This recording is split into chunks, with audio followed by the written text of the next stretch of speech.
Avalanche de folie, la radio qui vous donne la parole. Bonjour à tous et bienvenue sur Radio Avalanche de Folie. Et on a quelqu'un en ligne, j'espère qu'il va m'entendre. Bonsoir, bonjour à toi Alexis. Bonjour, vous allez bien? Comment tu vas? Bonjour à tous les auditeurs, bonjour Radio Avalanche de Folie. Qu'est-ce que tu penses du coronavirus? Je pense que c'est une situation difficile. Ouais, mais Il faut rester chez soi, bien respecter les règles. Et après, on fait avec. On s'adapte. On fait du télétravail. Ah oui. Moi, je suis enseignant et je fais du télétravail. Du coup, j'envoie. Est-ce que tu penses, Alexis, est-ce que tu penses que on va être prolongé? Je pense qu'on va être prolongé. Mais bon, on fait avec, hein. Il faut pas prendre à la légère cette maladie. C'est quand même important. C'est une grosse épidémie, je pense. Et donc, il faut pour limiter ça, il faut bien rester chez soi et respecter ce que les Et moi, autorités je pense nous disent. moi, je pense, Alexis, que on va être prolongé 6 semaines, c'est que j'ai compris. Ouais, 5 ou 6 semaines, j'ai entendu ça aussi. Ce que je voulais dire, c'est aussi que ça montre aussi, cette épidémie montre qu'on a besoin de solidarité, notamment En de i- Ah, solidarité vas-y. nationale. Ça veut dire qu'il faut des services publics importants, forts, performants. On peut déjà se féliciter du personnel Moi, j'ai, médical, paramédical, qui font un bon boulot. Mais malheureusement, pendant des décennies, on a cassé l'hôpital public, on a cassé les services publics. Et maintenant, en période de crise, on voit que c'est très important, c'est essentiel.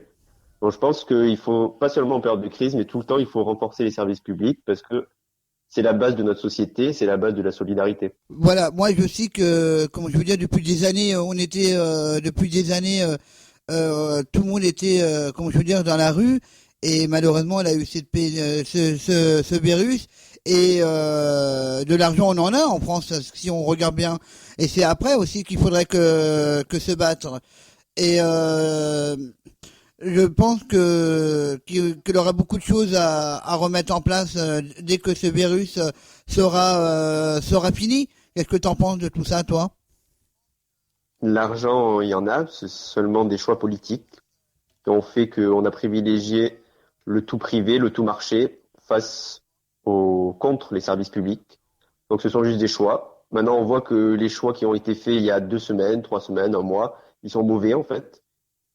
Et donc ils sont remis en cause en période de crise. Il faudrait maintenir cette remise en cause et mettre l'argent dans les hôpitaux, dans les écoles, dans tous les services publics, dans les collectivités territoriales, plutôt que de tout privatiser et de tout casser.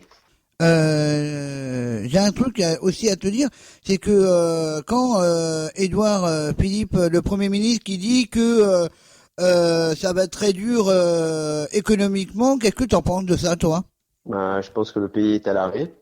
Du coup, c'est sûr qu'au niveau économique, ça va être pas facile pour les entreprises. Mais on trouve de l'argent pour relancer l'économie et, comme par hasard, pour soutenir les entreprises, notamment les plus petites entreprises. Pourquoi on l'a pas fait plus tôt alors qu'il y a quand même une crise économique qui durait pendant des années? Pourquoi on l'a pas fait plus tôt? On attend d'avoir une crise très sévère pour prendre la bonne politique finalement, pour orienter l'argent public là où il faut. Moi, je pense c'est important, mais il faut Oui, que après la crise, on change aussi de paradigme économique et politique et que on soutienne les petites entreprises, les moyennes entreprises et pas seulement les grosses banques ou les très très grosses entreprises. Parce que quand même, il y a eu des cadeaux fiscaux qui ont été faits pendant plusieurs années aux grandes entreprises, par exemple le CICE, et ça a pas des milliards d'euros qui ont été jetés par la fenêtre et sans aucune conséquence en termes d'emploi. Donc ça veut dire, à mon avis, il faut que cette politique économique pendant la période de crise, il faut qu'elle se poursuive après la période de crise. moi je pense que tu as raison, hein, ce que tu dis, Alexis, mais moi je pense que à l'heure actuelle, avec ces crises, on a oublié un peu les SDF quand même. Les SDF, oui, on a oublié, je pense, pas mal de monde. Mais bon, c'est cette société qui est un peu inégalitaire et ça se poursuit. Ces inégalités se renforcent en période de crise. C'est pour ça qu'il faut être le plus solidaire possible. Comme quoi, Aider par exemple les voisins, on peut essayer de s'entraider entre voisins, même s'il ne faut pas se réunir, on peut s'aider de différentes manières. Et pas par exemple un voisin qui peut pas sortir, ou des personnes âgées isolées, on peut les aider, on peut aller les faire leurs courses pour eux et après voilà, on peut aider de notre petite manière, enfin comment dire, des petits gestes, quoi, qui font qu'on peut aider les gens autour de nous. Tu bouges pas, tu restes en ligne, Alexis. On va passer quelques musiques et je te reprends tout de suite après.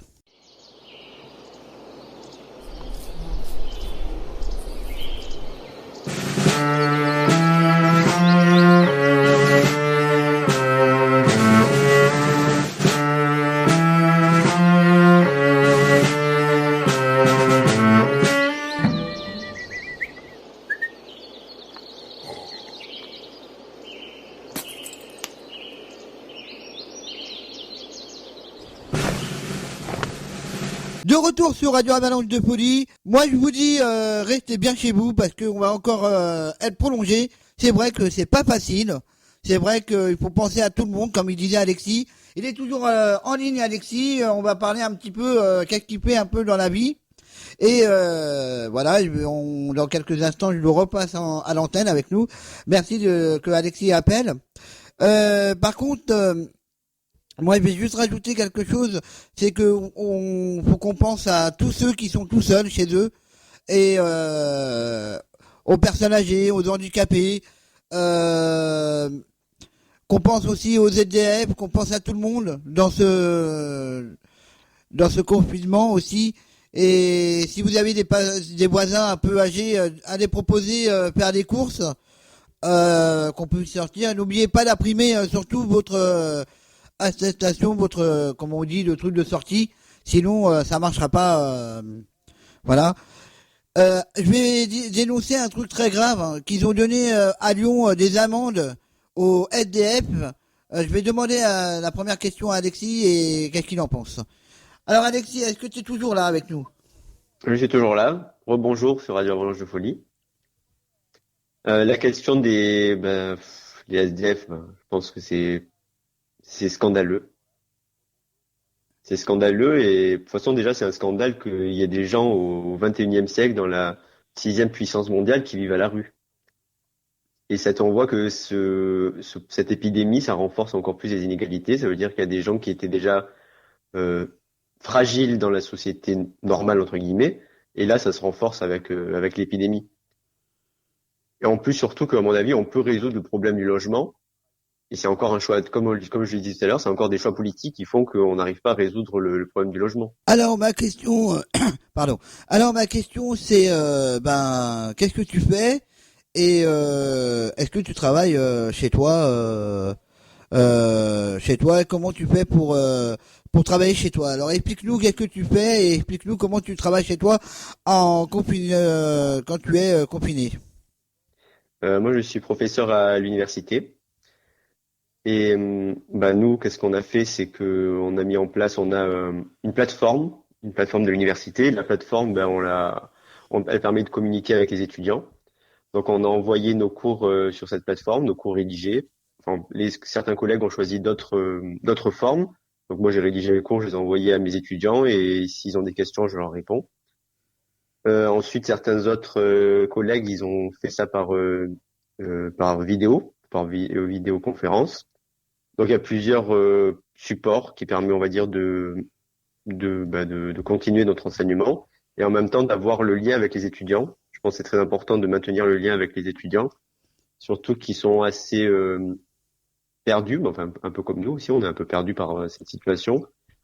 Moi j'ai reçu beaucoup de messages des étudiants nous demandant par rapport aux examens qu'est-ce qui va se passer, comment ils vont être évalués. Donc, pour l'instant, on n'a pas de réponse à leur donner. On attend un peu les consignes des autorités universitaires. Et pour l'instant, on n'en a aucune, mais c'est un peu normal parce que pour l'instant, on ne sait pas vraiment de temps on va être confiné. Enfin, on nous a dit 2 semaines, mais peut-être ça va durer plus. Donc c'est un peu, on fait ça, on va dire, on continue notre travail de manière différente, toujours avec le contact avec les étudiants, mais de manière différente parce que c'est pas un contact direct. Et ensuite, on attend pour voir, pour les examens, pour voir qu'est-ce qui va se passer. Et aussi, est-ce que tu penses pas que dans les universités, vous allez faire encore des cours ou pas?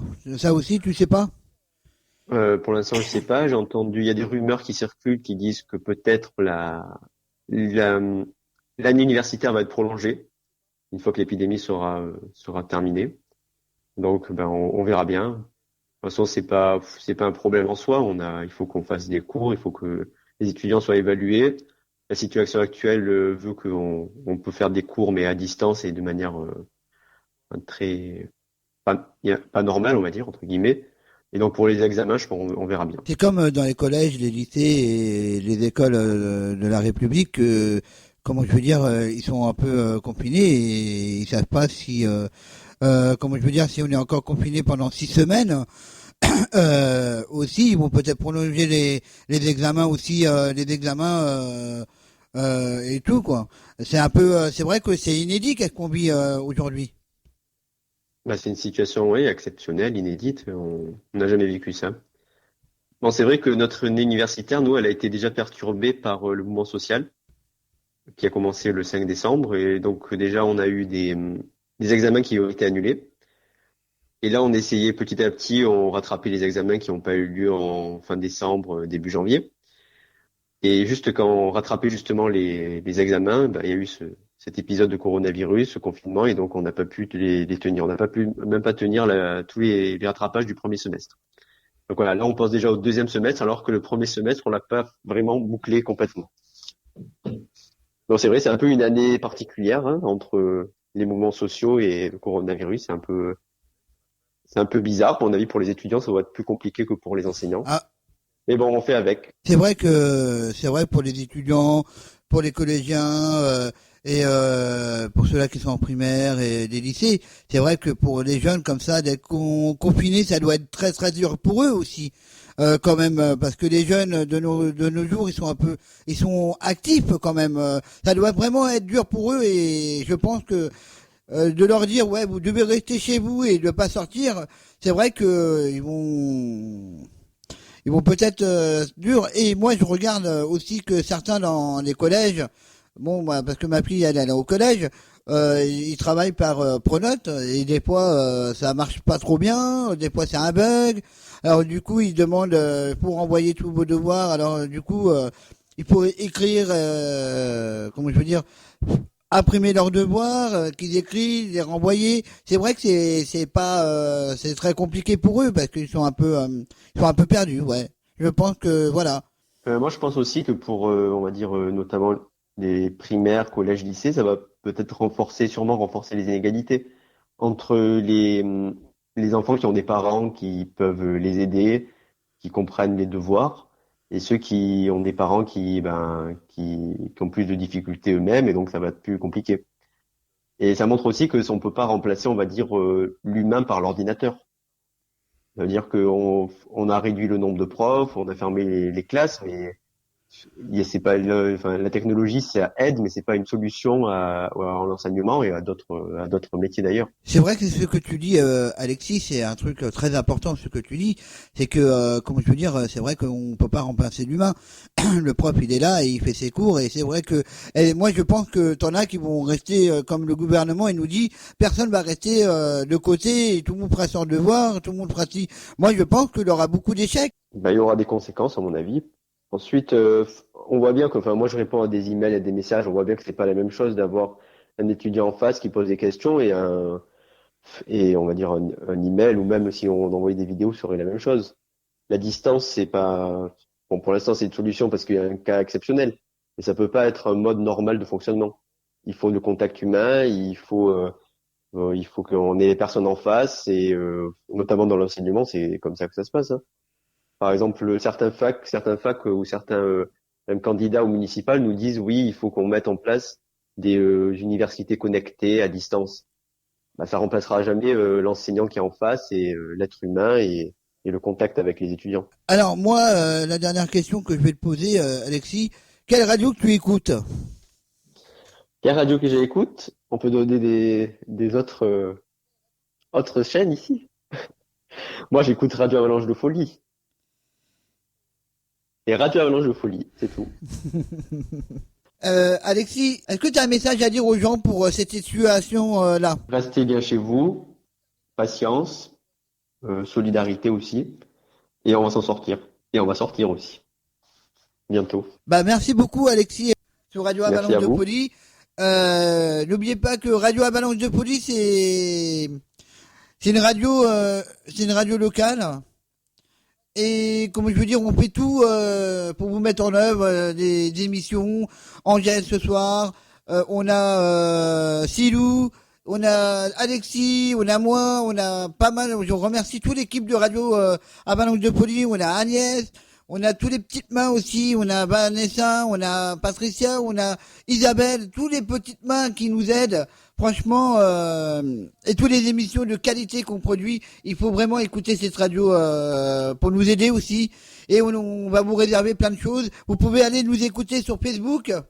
Vous pouvez aller nous écouter aussi sur Facebook. Tous les rediffusions des émissions. Franchement, on essaye de donner. Et je vais demander à Alexis qui dit sur ça. Voilà, on essaye de donner de la parole aux gens. Alexis. Qu'est-ce que tu en penses de tout ça, de la radio et voilà. Qu'est-ce que je pense de la radio? Ben, je pense que c'est une radio associative et avec seulement des bénévoles. Et c'est important d'avoir des médias comme ça, locaux, associatifs, aussi qui portent une autre voix, un autre regard sur notre territoire, mais sur, on va dire, la société de manière générale.